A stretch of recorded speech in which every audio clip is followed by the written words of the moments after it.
रिस classes YouTube channel में आप सभी को स्वागत है। आज हम क्लास 10th का वास्तविक संख्या फर्स्ट चैप्टर का ऑब्जेक्टिव क्वेश्चन का डिस्कस करेंगे।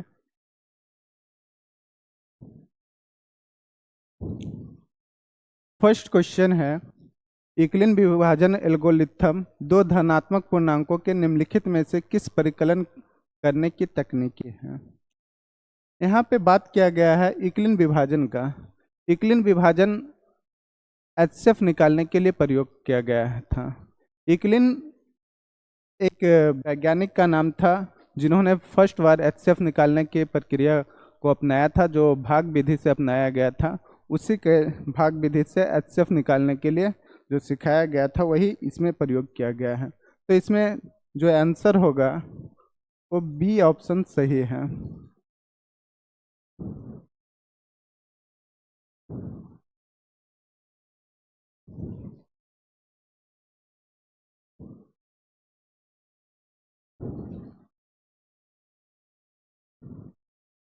दूसरा क्वेश्चन है, 45 और 60 का मसा निकालें।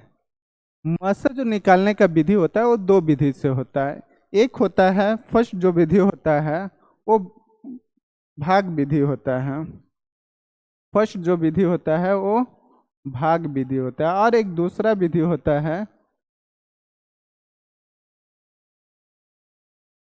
अभाज्य गुणनखंड विधि।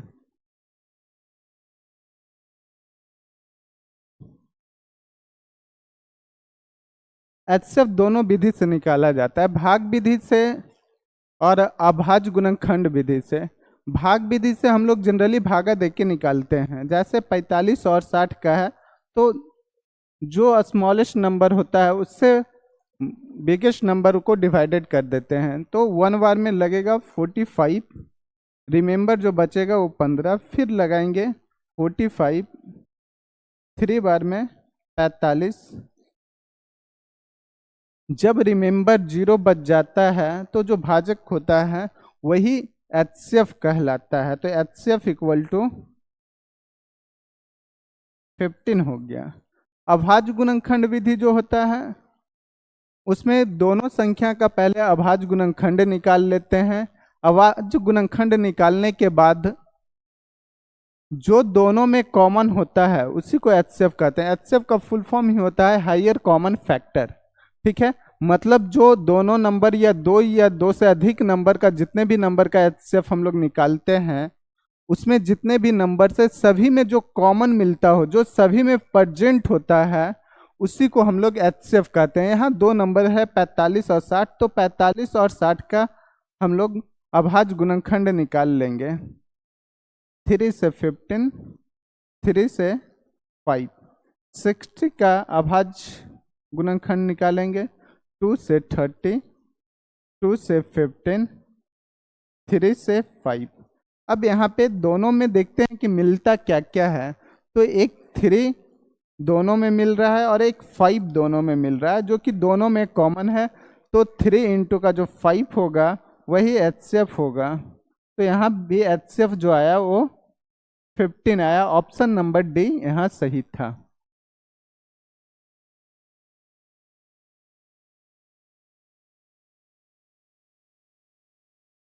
थर्ड क्वेश्चन है, एक अशून्य परमेय और अपरमेय संख्या का गुणनफल क्या होगा। यहाँ पे अपरमेय संख्या के बारे में कहा गया और परमेय संख्या सिर्फ परमेय और अपरमेय की अगर पहले हम चर्चा करते हैं तो परमेय और अपरमेय का जो गुणनफल होता है वो परमेय और अपरमेय दोनों होता है। लेकिन परमेय में सिर्फ एक ऐसी 0 परमेय संख्या है जिससे कि हम अपरमेय में गुना करते हैं। परमेय में सिर्फ एक 0 ही एक ऐसी परमेय संख्या है जिससे किसी भी अपरमेय संख्या को गुना करते हैं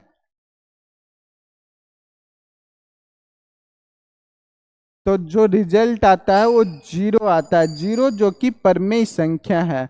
तो इसीलिए सिर्फ परमेय और अपरमेय की बात किया जाएगा। तो गुणनफल करने के बाद परमेय और अपरमेय दोनों आएगा, लेकिन क्वेश्चन में कहा गया है अशून्य परमेय, मतलब परमेय संख्या की बात तो की गई है लेकिन जीरो को छोड़कर बात की गई है। तो जीरो को छोड़कर जब हम लोग किसी भी परमेय संख्या और अपरमेय संख्या में गुना करते हैं तो जो गुणनफल होगा वो हमेशा अपरमेय संख्या होगा। ऑप्शन नंबर बी यहाँ करेक्ट है।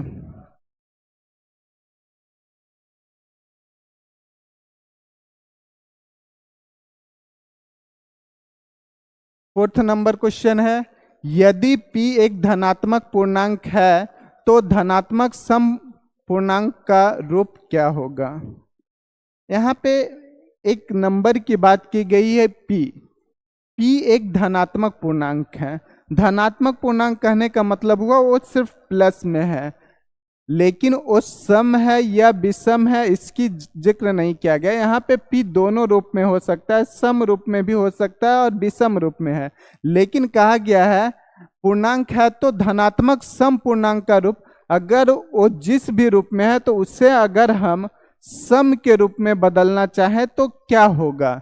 ठीक है, अगर किसी भी पूर्णांक की बात किया जाएगा धनात्मक पूर्णांक का, तो किसी भी सम संख्या से अगर उसे हम मल्टीपल करते हैं तो जो गुणनफल आएगा वो हमेशा सम पूर्णांक के रूप में कन्वर्ट होता है। किसी भी धनात्मक पूर्णांक में अगर किसी भी सम संख्या से मल्टीपल करते हैं तो जो गुणनफल या जो रिजल्ट आएगा वो हमेशा सम पूर्णांक के रूप में आएगा। तो ऑप्शन में देखते हैं p के साथ कहाँ पे सम नंबर के साथ मल्टीपल किया गया है। तो फर्स्ट ऑप्शन जो है वो सम नंबर 2 से मल्टीपल किया गया है, इसीलिए ऑप्शन नंबर ए यहाँ पे सही है। सेकेंड ऑप्शन में है p+1।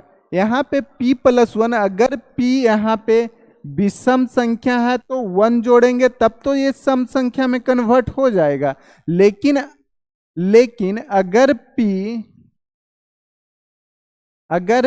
p सम संख्या रहेगा तो 1 जोड़ेंगे तो ये विषम संख्या में कन्वर्ट होगा, जो कि हमेशा ये सम पूर्णांक नहीं, एक बार सम में बदला एक बार विषम में बदल गया, तो इसीलिए बी ऑप्शन सही नहीं है। सी नंबर है p, सिर्फ p की बात किया गया तो p तो यहाँ इंडिपेंड किया गया धनात्मक पूर्णांक का, तो सम भी हो सकता है विषम भी हो सकता है, हमेशा सम नहीं होगा, तब सी ऑप्शन भी गलत है और डी ऑप्शन भी गलत है। 2p गुना कर दिए हैं तो 2p जो होगा वो सम संख्या में इतना कन्वर्ट हो गया, लेकिन सम संख्या में हम 1 ऐड कर दे रहे हैं तो ये विषम हो गया, इसीलिए डी ऑप्शन भी गलत है। ऑप्शन नंबर ए यहाँ पे सही था। 5 नंबर क्वेश्चन है, किसी धनात्मक पूर्णांक q के लिए प्रत्येक धनात्मक विषम पूर्णांकों का रूप होगा।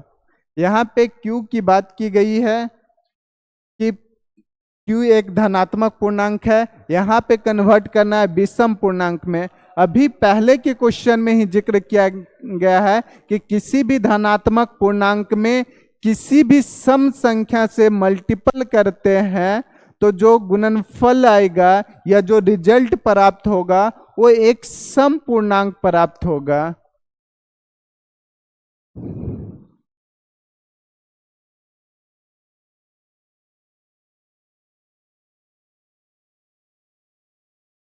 किसी भी धनात्मक पूर्णांक में किसी भी सम संख्या से गुना करने पर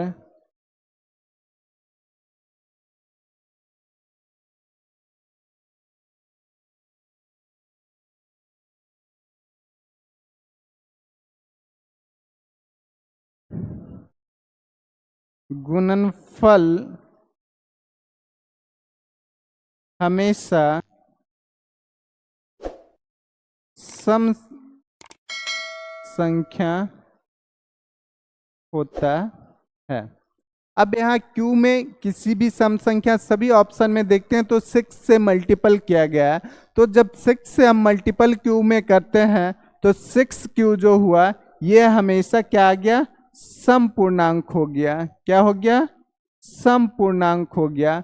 अब हमें कहा गया विषम पूर्णांक ढूंढने के लिए, तो कभी भी सम पूर्णांक में 1 जब ऐड करते हैं या किसी भी सम संख्या में विषम संख्या को ऐड करते हैं तो वो विषम रिजल्ट आता है, विषम पूर्णांक आता है। तो इसीलिए यहाँ पे सी ऑप्शन जो है वो सही है। 6Q में अगर 1 को ऐड करते हैं, क्योंकि 6Q जो है एक सम पूर्णांक है, सम पूर्णांक में यहाँ 1 ऐड करते हैं तो ये विषम आएगा, जो ऑप्शन नंबर सी सही था।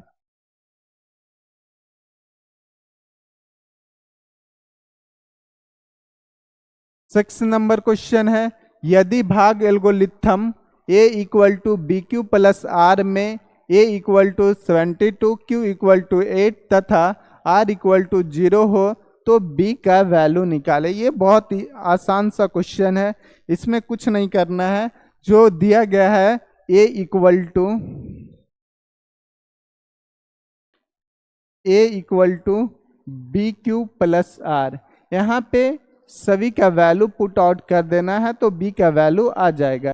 ए का वैल्यू दिया गया है 72, बी का वैल्यू हमें निकालना है, क्यू का वैल्यू 8 दिया गया है, प्लस आर का वैल्यू 0 दिया गया है।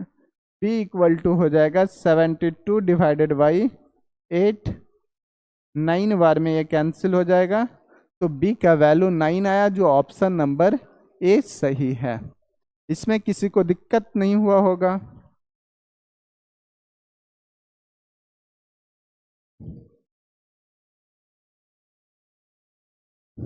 7 नंबर क्वेश्चन है, यदि भाग एल्गोरिथम ए इक्वल टू इतना है, बी इक्वल टू इतना है, क्यू इक्वल टू इतना है, आर इक्वल टू इतना हो तो ए का मान निकाले। ये 6 के क्वेश्चन का सिमिलर पैटर्न पे है, इसीलिए ये होमवर्क में छोड़ दे रहे हैं।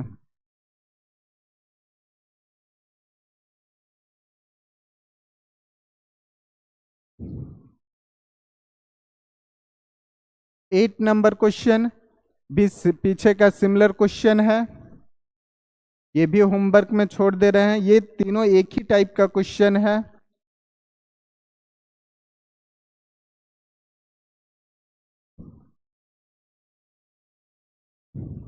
9 नंबर क्वेश्चन, 9 नंबर क्वेश्चन है, वृत्ताकार पथ पर 3 धावक एक ही स्थान से दौड़ना प्रारंभ करता है तो एक चक्कर लगाने में क्रमशः 3 घंटा, 4 घंटा एवं 8 घंटा समय लगता है, तो तीनों का प्रस्थान बिंदु पे पुनः मिलने में लगा समय क्या होगा।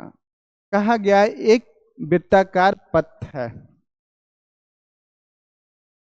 एक वृत्ताकार पथ है जिसपे 3 धावक दौड़ना शुरू करता है, एक ही स्थान से दौड़ना प्रारंभ करता है।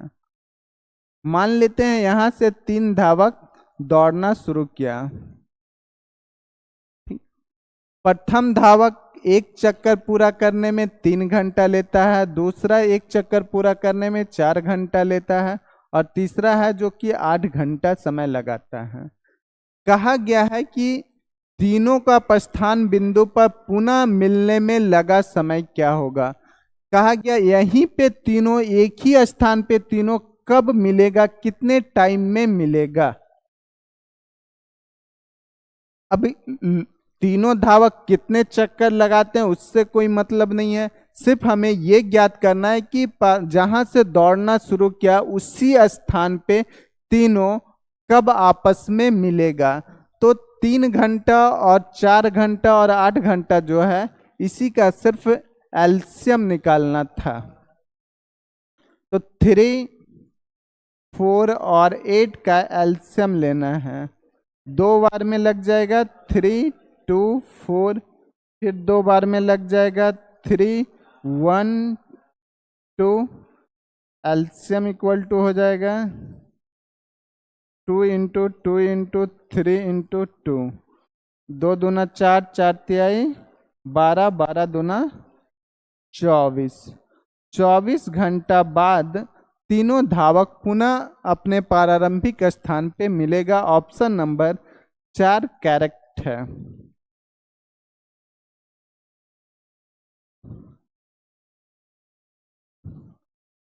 टेन नंबर क्वेश्चन है, यदि प्रथम 13,986 अभाज्य संख्याओं का योग n है तो n हमेशा भाज्य होगा। मतलब कहने का मतलब है कि जो अभाज्य संख्या है कुल मिला के प्रथम मतलब 1 से लेके 1 2 3 5 डॉट डॉट ऐसे मिला के कुल 13,986 अभाज्य संख्या आते हैं। अब ये सभी संख्या का योग जो होगा मतलब 1 + 2 + 3 + 5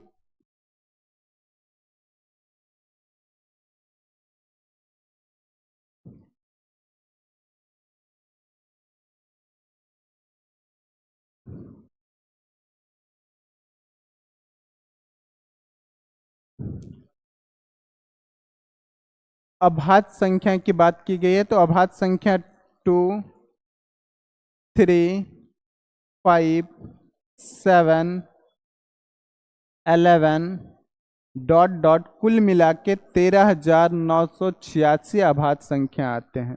ये सभी अभाज्य संख्या का योग n दिया गया है। n इक्वल टू है 2 + 3 + 5 + 7 + 11 डॉट डॉट 13,986 ऐसे अभाज्य संख्या आते हैं। तो कहा गया n जो आएंगे ये किस नंबर से भाज्य होंगे। ठीक है, कभी भी अभाज्य संख्या का जो सम होता है, जो योग होता है, वो किसी भी फिक्स नंबर से भाज्य नहीं होता है। इसीलिए ऑप्शन नंबर 4 इनमें से कोई नहीं सही होगा।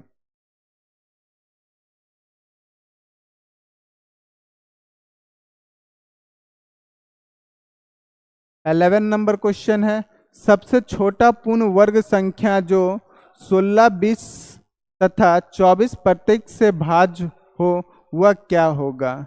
जब भी किसी संख्या का बारे में बोला जाए कि वो किससे भाज्य होगा तो जितने भी संख्या से भाज्य होनी है उस सभी संख्या का एलसीएम लेना है। तो यहाँ पे एलसीएम निकालना है 16, 20, 24, 2 से 8, 10, 12, पुनः 2 से लगेगा 4, 5, 6, फिर 2 से लगेगा 2, 5, 3। यहाँ पे बात किया गया कि जो भी संख्या आएगा वो पूर्ण वर्ग होना चाहिए, पूर्ण वर्ग होना चाहिए। पूर्ण वर्ग का मतलब है जो सिंगल नंबर यहाँ मिलेंगे उसका सभी का जोड़ा लगा लेना है। लिखेंगे क्या, 2 × 2 × 2 × 2 × 5 × 3। 2 का तो जोड़ा है, 2 का है, 5 का नहीं है तो 5 से गुना करके जोड़ा लगा लेंगे। 3 का जोड़ा नहीं है तो 3 से गुना कर लेंगे। अब मल्टीपल कर लेंगे कितना आता है, 2 दूना 4, दूना 8, दूना 16, 16 × 5 = 80, 8 × 24, 24 × 5 = 120 से, और 3 12 × 36। मतलब ऑप्शन नंबर 4 सही है, 3600 आएगा।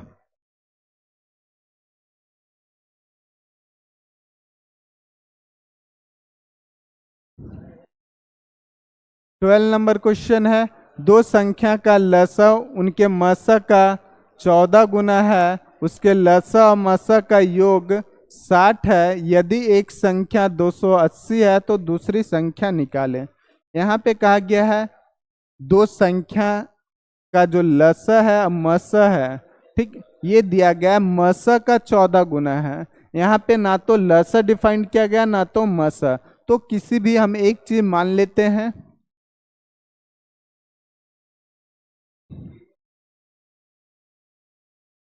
माना कि मस इक्वल टू एक्स, मस एक्स है तो क्वेश्चन में कहा गया है जो लस है वो मस का 14 गुना है। ठीक है, तो लस कितना हो जाएगा, 14 से गुना कर देंगे तो 14 इंटू का एक्स मतलब 14x। आगे कहा गया है इसके लस और मस का योग 600 है, तो लस पता है मस पता है, दोनों का योग कर लेंगे।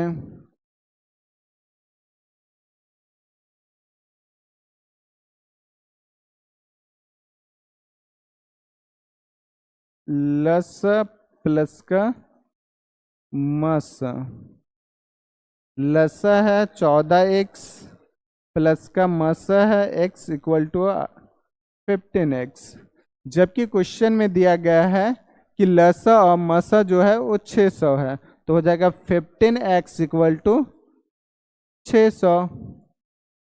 तो x का वैल्यू यहाँ से निकाल लेंगे, तो 600 डिवाइडेड बाई 15 कट करेंगे तो 40 बार में ये कट जाएगा, x इक्वल टू आ गया 40, मतलब मसा निकल गया। अब यहाँ लसा में x की वैल्यू पुट कर देंगे तो लसा आ जाएगा, तो लसा इक्वल टू क्या हो जाएगा 14 इंटू का 40, 14 चौक 56, 600 560।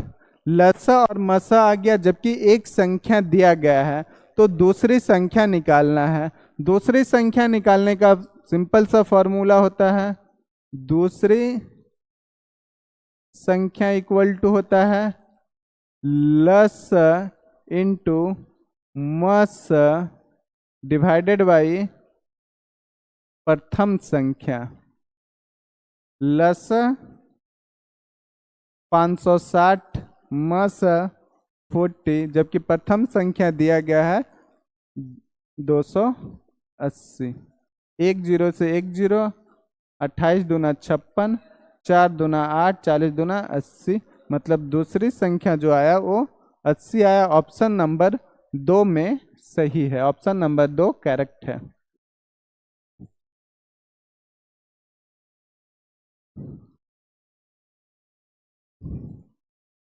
थर्टीन नंबर कहा गया है 6x का पावर 4y तथा 12xy का मसा निकालें। जब भी अलजेब्रिक मसा निकालना रहे तो अभाज्य गुणनखंड विधि से आसान होता है, तो सभी का अभाज्य गुणनखंड विधि से देख लेंगे कि दोनों संख्या में कॉमन क्या क्या है, मिल क्या क्या रहा है। तो देखते हैं, तो पहले नंबर की अगर बात करें तो यहाँ 6 है, यहाँ 12 है, तो दोनों में कॉमन क्या आ जाएगा, 6 कॉमन आ जाएगा, 6 कॉमन आ गया। उसके बाद देखते हैं यहाँ पे x4 है, दूसरी संख्या में x है, तो कॉमन क्या निकलेगा, x निकल जाएगा। फिर y है, यहाँ भी y है, तो y भी कॉमन आ जाएगा। तो दोनों संख्या में कॉमन पार्ट क्या निकला, 6xy। अब 6xy ऑप्शन देख लेते हैं कौन सा ऑप्शन में है, तो 4 नंबर ऑप्शन में 6xy है जो करेक्ट है।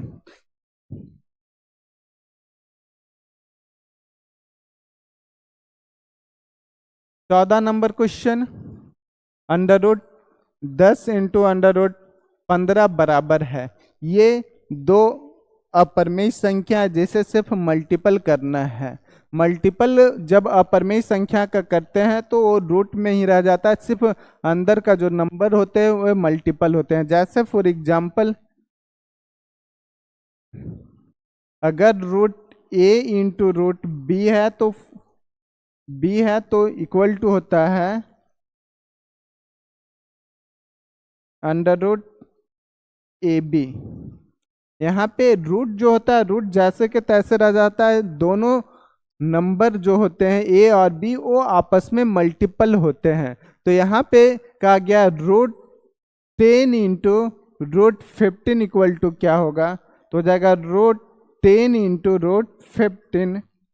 अब गुना कर लेंगे तो 15 इंटू का 10 हो जाएगा 150।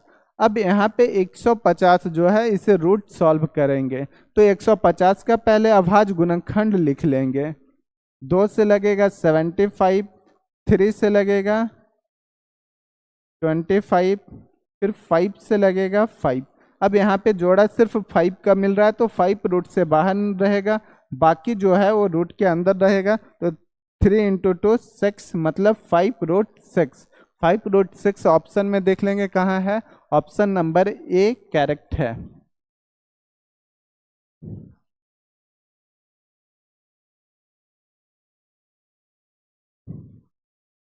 15 नंबर क्वेश्चन है, 64 के वर्गमूल को 64 के घनमूल से भाग देने का मान होगा।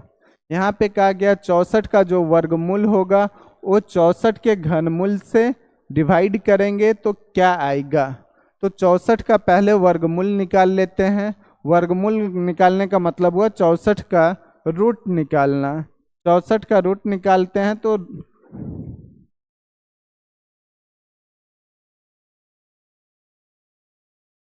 64 का पहले अभाज्य गुणनखंड कर लेंगे।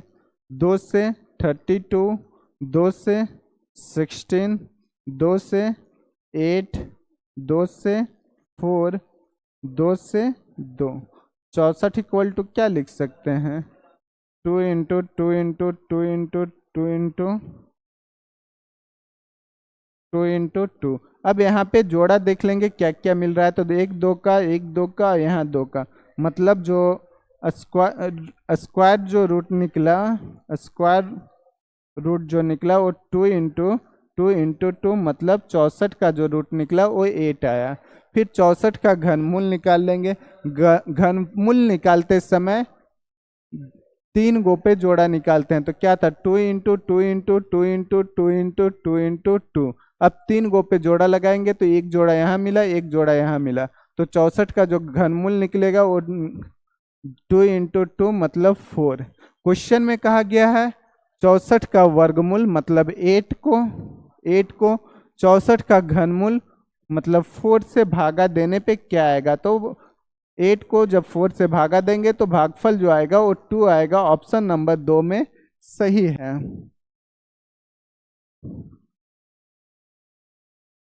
16 नंबर क्वेश्चन है, दो संख्या a और 18 का लसा 36 है, मसा इतना है, तो a का मान ज्ञात करें। ठीक, एक फॉर्मूला होता है,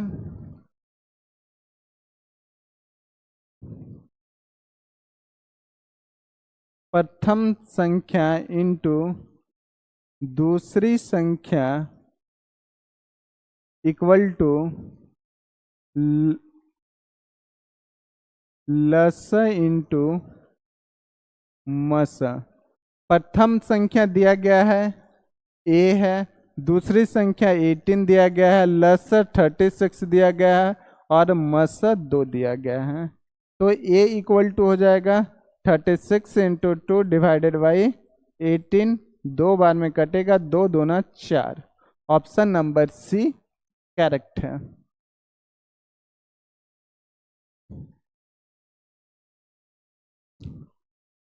17 नंबर क्वेश्चन है, 5, 15 और 20 के लसा और मसा का अनुपात क्या होगा।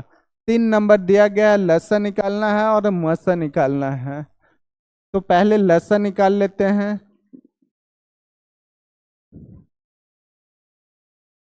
लसा इक्वल टू किसका किसका लसा निकालना है, 5, 15 और 20। 5 बार में लगेगा 1, 3, 4।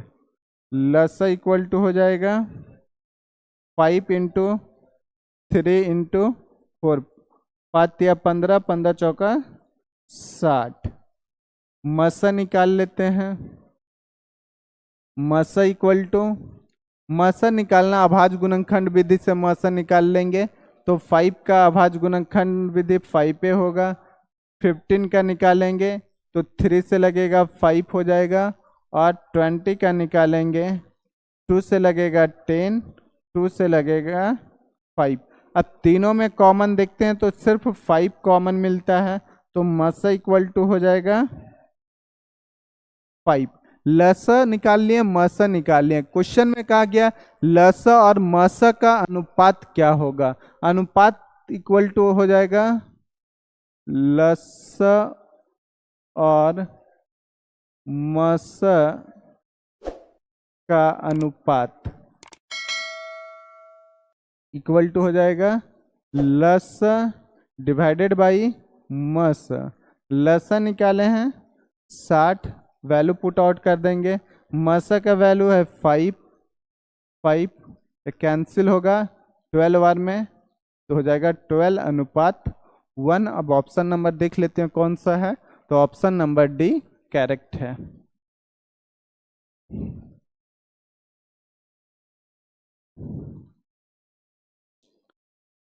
18 नंबर क्वेश्चन है, सबसे छोटी अभाज्य और सबसे छोटी भाज्य संख्या का गुणनफल क्या होगा। अब यहाँ सबसे पहले ये जानना है कि सबसे छोटे अभाज्य संख्या होता कौन सा है। अभाज्य संख्या पहले कहते किसको है, तो वैसी संख्या जो स्वयं और एक के अलावे किसी अन्य तीसरी संख्या से भाग नहीं लगता हो, उसे अभाज्य संख्या कहते हैं। तो यहाँ पे अगर बात किया जाए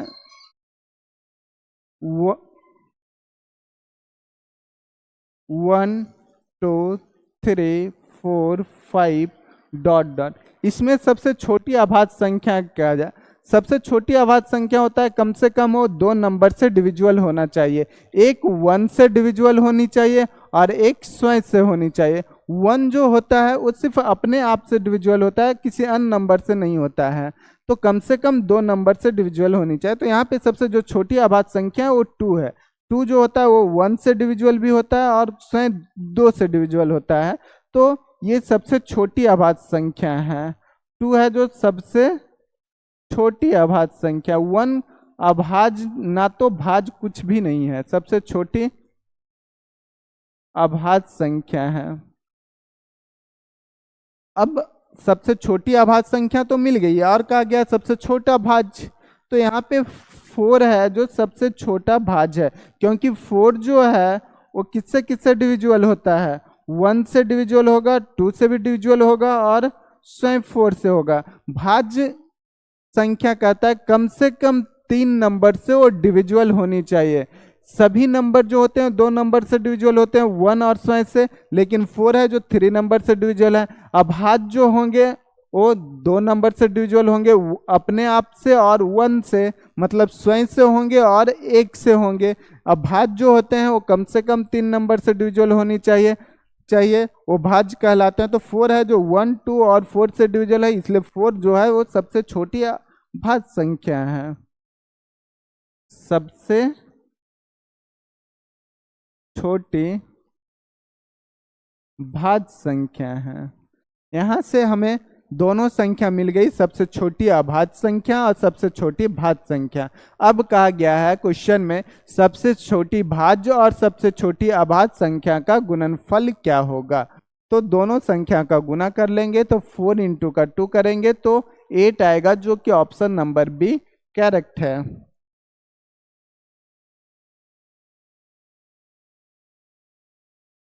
नाइनटीन नंबर क्वेश्चन है, निम्नलिखित में से कौन से अभाज्य संख्या है।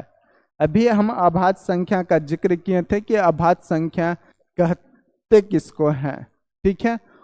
तो अभाज्य संख्या पुनः फिर से हम डिफाइन कर देते हैं, वैसी संख्या जो स्वयं और एक के अलावे अन्य किसी संख्या से भाग नहीं लगता हो, उसे अभाज्य संख्या कहते हैं। अभाज्य संख्या किसे कहते हैं, वैसी संख्या जो स्वयं और एक के अलावे किसी भी अन्य संख्या से विभाजित नहीं होता हो, उसे हम लोग अभाज्य संख्या कहते हैं। यहाँ पे 4 ऑप्शन दिया गया है कि निम्नलिखित में से कौन सी संख्या अभाज्य है।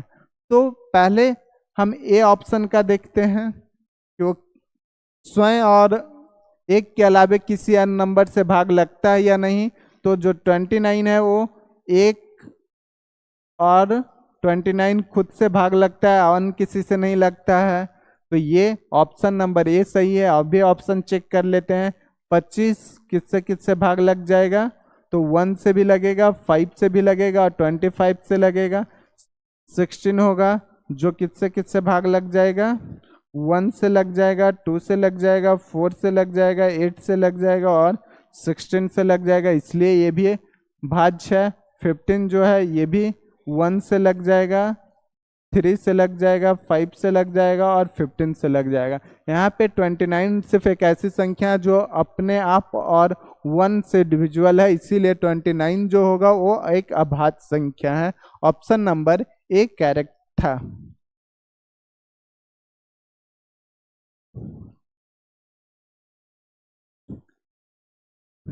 20 नंबर, किसी पूर्णांक m के लिए सम संख्या का रूप क्या होगा। ये पीछे भी हम डिस्कस किए हैं इस तरह का क्वेश्चन कि किसी भी पूर्णांक की अगर बात किया जाए, धनात्मक पूर्णांक हो या फिर ऋणात्मक पूर्णांक हो, वो किसी रूप में हो, उसे अगर सम संख्या में कन्वर्ट करना है तो किसी भी पूर्णांक को किसी भी सम संख्या से मल्टीपल करते हैं तो जो गुणनफल आएगा या जो मल्टीपल करने के बाद जो रिजल्ट आएगा वो क्या होगा, वो हमेशा एक सम पूर्णांक होगा। पुनः दोहरा देते हैं, किसी भी पूर्णांक में किसी भी सम संख्या के साथ मल्टीपल करते हैं तो जो गुणनफल आएगा वह हमेशा एक सम संख्या आएगा। जैसे फॉर एग्जाम्पल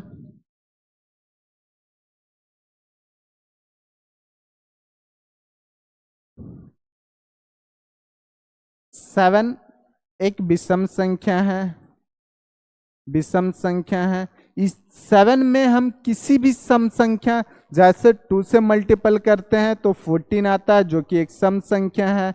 7 में हम 4 एक सम संख्या है, 4 से भी मल्टीपल करते हैं तो 28 आता है जो कि एक सम संख्या है। कहने का मतलब है किसी भी संख्या को अगर सम संख्या के साथ मल्टीपल कर दिया जाए तो जो गुणनफल होगा वो हमेशा क्या होगा, सम संख्या आएगा। ठीक है, तो यहां कहा गया क्वेश्चन में कि m एक पूर्णांक है तो उसे सम संख्या में आप कन्वर्ट करिए। तो सम संख्या में कन्वर्ट करना है तो किसी भी सम संख्या के साथ गुना कर सकते हैं। 2 से गुना कर दे, 4 से गुना कर दे, 6 से गुना कर दे, 8 से गुना कर दे, वो सभी क्या मिलेंगे, सम संख्या। जैसे 2m, 4m, 6m, 8m dot dot, जितने भी सम संख्या के साथ m मल्टीपल होगा सभी संख्या सम संख्या होगा। ऑप्शन में देख लेते हैं कौन सा मैच करता है। तो यहाँ पे सी ऑप्शन जो है वो 2 से मल्टीपल किया गया है, तो यहाँ पे सी ऑप्शन करेक्ट है।